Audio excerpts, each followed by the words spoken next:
What's his name? Aster. Did I mention that they're suffragettes?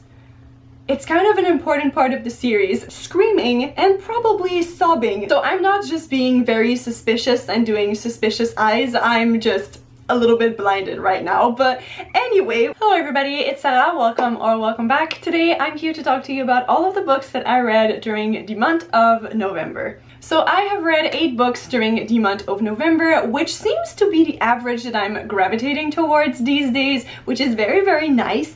And I have to say that I have read all of those books through my library, which is absolutely amazing. I love libraries so much, and there are such great titles that I've read this month. Like, all of those books were absolutely so good, and I'm just so happy that I was able to read them with my library. So just a moment of appreciation for all of the libraries in the world. Also, if I squint a little bit during this video, it's because I have a new ring light. You might have noticed that the lighting is significantly better, and I'm just not really used to it yet. So I'm not just being very suspicious and doing suspicious eyes, I'm just a little bit blinded right now. But anyway, without any further ado, let's jump right into this wrap up. So the first book that I read during the month of November was actually a reread for me, and that book was Bringing Down the Duke by Evie Dunmore. This is a Regency era romance that involves a very taciturn duke, as they often do, and also a young lady who goes and studies at Oxford, and it's just such a delight. I love this book so much, and the reason why I decided to reread it is because I really wanted to read something light and fluffy and funny, and this book was definitely that. And I just love this story so much. I love the characters, I love their banter, I love how exciting the romance is, and all of the yearning and the staring across the room and the will they won't they. I just loved every single second of it. This is definitely one of my favorite romance books that I've ever read, and so yeah, I really wanted to brighten up my day and reread it in November, and I'm so glad that I did because it was definitely a blast. So yeah, if you want a great Regency era romance with a lot of feminist themes in it and great female characters, I would definitely recommend this one. It is just so amazing. And I also read the second book in this series, which I'm going to be talking about a little bit later in this video, and I also absolutely loved it. So yeah, I cannot wait for the next installment, because in this series they're kind of like all companion novels, and we follow this group of friends, and every book focuses on a different main female character from that group of friends. So yeah, it's just absolutely amazing, and I really cannot wait for the next one. Then the next book that I read in the month of November was actually our pick for the Thieves book club for the month of October, and that book was Witches of Ash and Ruin by E. Latimer. Now, if you've watched our live show, you might already know that we were all pretty disappointed with this book, which is really a shame because there were so many elements of this book that we were so excited about. Because basically, in case you don't know, Witches of Ash and Ruin actually takes place in modern day Ireland, and we follow a group of witches, and there's murder, and they're basically trying to discover who's done it, and it just sounded absolutely great. I love that we approached this very classic witchy magic system, but in a modern day setting. Like, that's really something that I liked, and I also really love the fact that it was set in Ireland, because I love Ireland. It's one of my favorite places that I've ever visited. But yeah, the characters were kind of bland, the plot was kind of all over the place. Like, there were so many different plot lines, and I feel like there wasn't like one specific plot line that we were working towards. It was just like all over, and the ending left me very unsatisfied. So yeah, overall I was pretty disappointed with this book, which is really a shame because I love witches. So I was really hoping to enjoy this one, but sadly it was kind of a miss for me. Then the next book that I read in the month of November was my classic for the month, and I actually had not planned to read any classic last month. I don't know, I was just not really in the mood. But then, as you may have seen, I decided to redo my entire their room.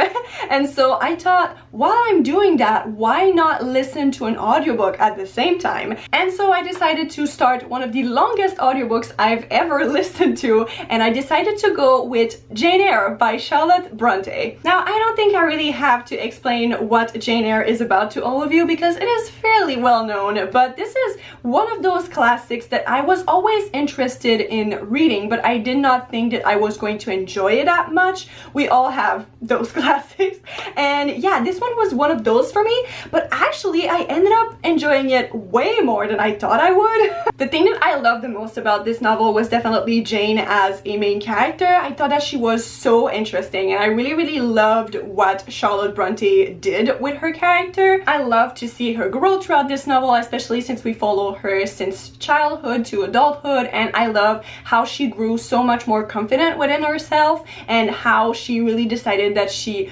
wanted to take her own decisions and build her own life. Like, that is really something that I really enjoyed. I also really love the setting because it's very weird and spooky, and I love that the Bronte sisters just seem to have this thing for those houses that really feel alive and like a real character. That is definitely something that I really love in those kind of like classic gothic novels. I have to say, a lot of people say about Jane Eyre that it is one of the most romantic love stories of all time, and I definitely have to disagree, especially coming from my mother and I, because oh boy. Let's just say that some of the things that Mr. Rochester says or does really didn't make me love him that much, but I also kind of sympathized with him in a way, which really surprised me because I don't tend to have a lot of patience for those kind of characters. But yeah, overall, I think I would say that I really enjoy Jane Eyre, especially for the main character and all of the themes that it explores about like female empowerment and all of that, and it was just super interesting and realistic. So yeah, I really enjoyed it. Then the next book that I read is the second book in the League of Extraordinary Women series by Evie Dunmore, which I've already talked about in this video, and that book was A Rogue of One's Own. I know, what a great pun. As I mentioned earlier, in this one we follow the friend of the main character from Bringing Down the Duke, and her name is Lucy, and she is kind of the leader of their group. Did I mention that they're suffragettes? It's kind of an important part of the series. So yeah, Lucy is the leader of their little group, and she is kind of in trouble because their projects are not going as well as she thought they would. And in order to make some progress with those projects, even if she really doesn't like it, she has to forge an alliance with Lord Valentine, who is the rogue in question in the title of the book.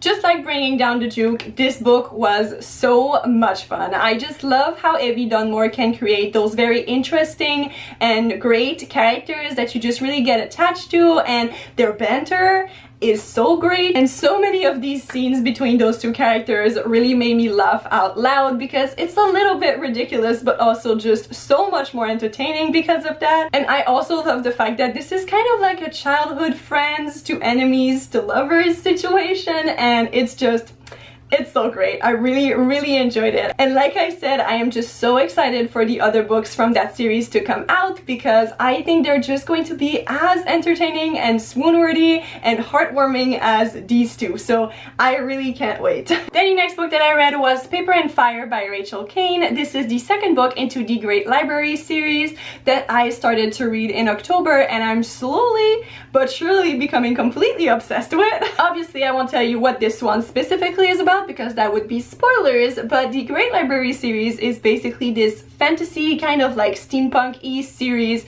about this very big library that controls everything that has to do with knowledge and books, and our main character Jess is actually the son of a very important merchant in the black market of books. So him and his family are basically stealing those books from the Great Library and then selling them, which is very not legal. And at the beginning of the first book, Jess is actually sent to the library by his father because they want to infiltrate the great library.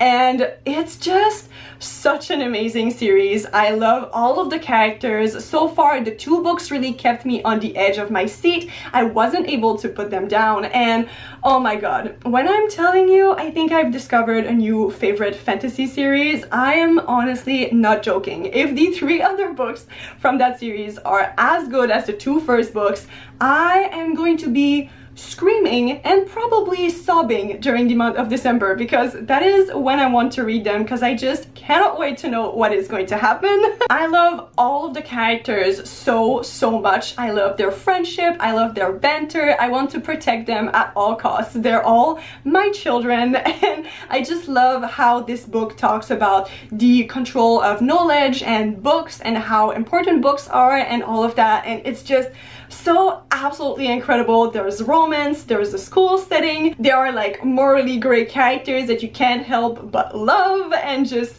angst and everything that I love in YA fantasy. So yeah, this series is just so incredible, and I think that everybody should read it because it truly is a great time. Then the next book that I read, I actually buddy read with my friend Hilary from Melted Books, and that book is The Witch Boy by Molly Knox Ostertag. This is a beautiful graphic novel series about this household in which there are shapeshifters and witches, and basically men are shapeshifters and the women are witches, but our main character, what's his name? Aster. Really wants to be a witch, but the thing is his family is not really understanding. They really are trying to make him become a shapeshifter instead, because that's not really well seen in their community for a boy to be a witch. That is until something happens and Aster realizes that he could actually save the day by using his powers. And not only is this graphic novel absolutely stunning, I loved the art style and the colors and everything was just so beautiful, but also the plot was just so heartwarming and funny and great, and I really loved Aster as a main character. I loved how rebellious he was, but also how sweet and considerate, and yeah, just everything about this graphic novel was absolutely perfect, and I cannot wait to read the 2nd and the 3rd volume with Hilary, because we decided that we want to keep on buddy reading those, and it's just such a great time. So yeah, I cannot wait to know what is going to happen next, and I cannot wait to read them with Hilary because it is just so much fun. Then the next book that I read is a book that I had started this year but I actually had never finished, and so when the Basically Readathon rolled around, I decided to finally give it a go,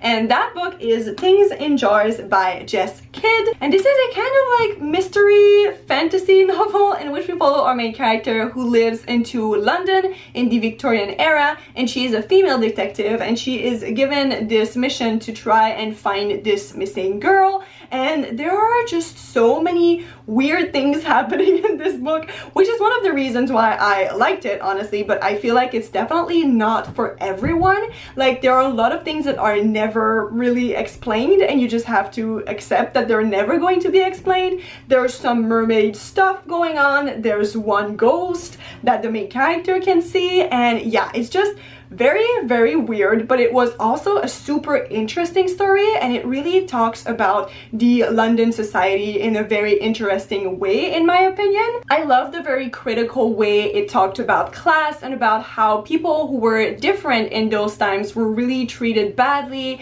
and everything about that was just so well done. Also, the mystery was very interesting. It definitely kept me engaged in the story, and the writing is beautiful. Like, the writing in this book is absolutely stunning. There were a lot of very lyrical descriptions of London and of the sea and stuff like that, and I really enjoyed that as well. So definitely check this out if that sounds like something that you would enjoy. Then the next book I also started during the Basically Readathon, and that book is Foundryside by Robert Jackson Bennett. This is a fantasy series set in a world that is kind of inspired by Venice, so there are a lot of canals and a lot of merchants, and basically our main character is a very good thief, and she is given the task to go and steal a very valuable object, but she doesn't really know what that object does until she actually opens the box, which she's not supposed to do, and she is introduced to this whole entire weird dangerous, magical world. And I don't want to say more than that because I feel like the thrill of this book is really to go into it not knowing much. And let me tell you, this book was a wild ride. It starts with a bang and it doesn't stop until the very last page. The plot was super entertaining, the characters were great, super well-rounded and very sassy, which I really enjoyed, and the magic system is so interesting. I can't wait to learn more about it. I just loved every second of this book. There's also a very sweet sapphic romance, which I just need to mention because it was so good, so much yearning, so much slow burn. I really love that. And yeah, I've already put the second book on hold at the library and I cannot wait to see where it gets me, because if it is as crazy as this one, I truly do not know what's in store and I couldn't be more excited. And then finally, the last book that I'm going to be mentioning in this video is the book that I'm currently reading, or rather rereading, and that book is Graceling by Kristen Cashore. I'm rereading this one for the Graceling Along, which is a read-along of the entire Graceling trilogy that I'm organizing with my friend Christine from the other Christine That Reads. And in case you don't know, this is a YA fantasy series that is set in a world in which there are Graceling, who are people that are very good at one specific thing, and for our main character Katsa, that is combat. So she is kind of used by her uncle the king to do his dirty work until she goes on an adventure with a prince from another kingdom, and yeah, the journey kind of starts there. And this book is definitely about adventure and friendship and belonging and romance, and it's just definitely one of my favorites, so I'm so happy that I'm rereading it. Just a reminder that if you want to join us for the Graceling live show, it is going to be on December 5th on my channel. If you haven't read the book yet, I believe in you, there's still time. Alright, so these are all of the books that I read during the month of November. I hope that you really enjoyed this video. Definitely let me know down below what was your favorite book that you read last month, and I will see you in my next one. Bye!